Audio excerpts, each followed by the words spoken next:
course, the implications of Belgium's King Philippe's visit to the DR Congo is Marie-Claire Faray. She's a biomedical research scientist and a freelance consultant and human rights defender. Good to see you, and thanks for your time. Now, King Philippe of Belgium has visited the DRC in a historic visit. Now, considering the history between these two countries, what would you say are the main issues that should further cement these relationships? Thank you very much for the invitation. First of all, I would like to pay tribute to the millions of Congolese who lost their lives during the era of the Belgian colonization, and those who have survived and those who are still living, because the era lasted from 1885 to 1960.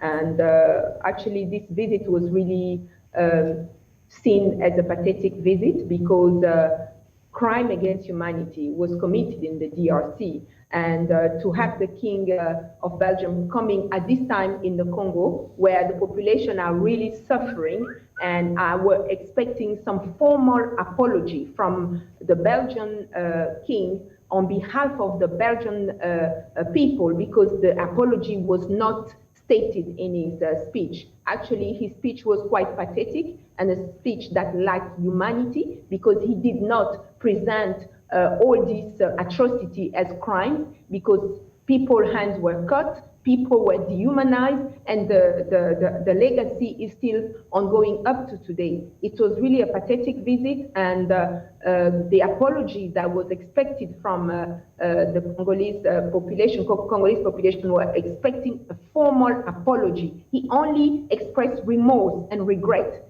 And these are not apologies that we're expecting from the Congolese. And Congolese are also expecting some reparation, because at the end of the day, Belgium was built on the blood and on the suffering of our ancestors. And we need some reparation. We need formal reparation in terms of the finance and the economy that the Belgians took away from the Congo, and the human resources and our artifacts.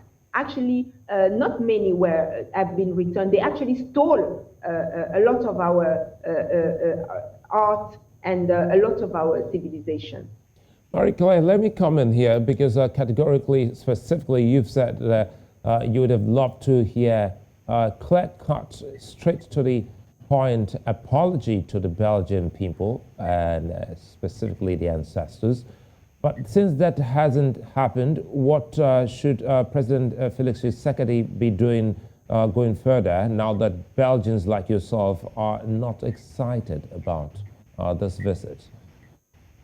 Well, for Félix Tshisekedi, this is a PR stunt, really, for his popularity. He would like to demonstrate that he has welcomed this king, and actually his political party and other political parties that are aligned to his so-called Union Sacrée vision have mobilized the people by giving them money to come and welcome the king. But actually, Félix Tshisekedi knows exactly that he cannot use this PR stunt, because people are starving here. There's a war in the east of the Congo. 3 main provinces have been affected by the war. There's a state of emergency in the DRC right now. I don't know if Belgium was in a state of emergency, they would be welcoming another head of state. Can you just imagine the irony? This was really pathetic.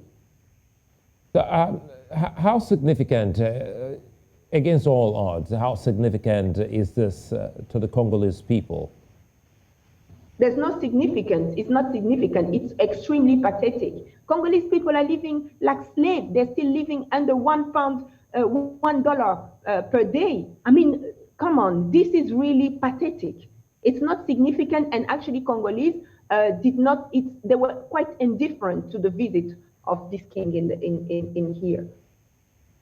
Now, for other activists like yourself, you've said specifically there must be, clear apology from the Belgian people, specifically the king.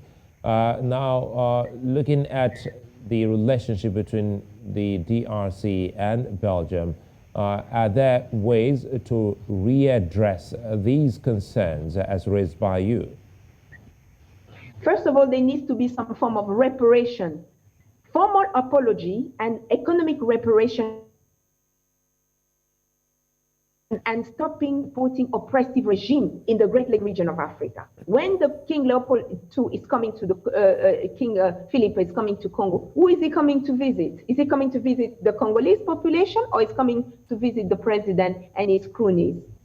And we all know how the president came into power. He was not officially elected. He's illegitimate.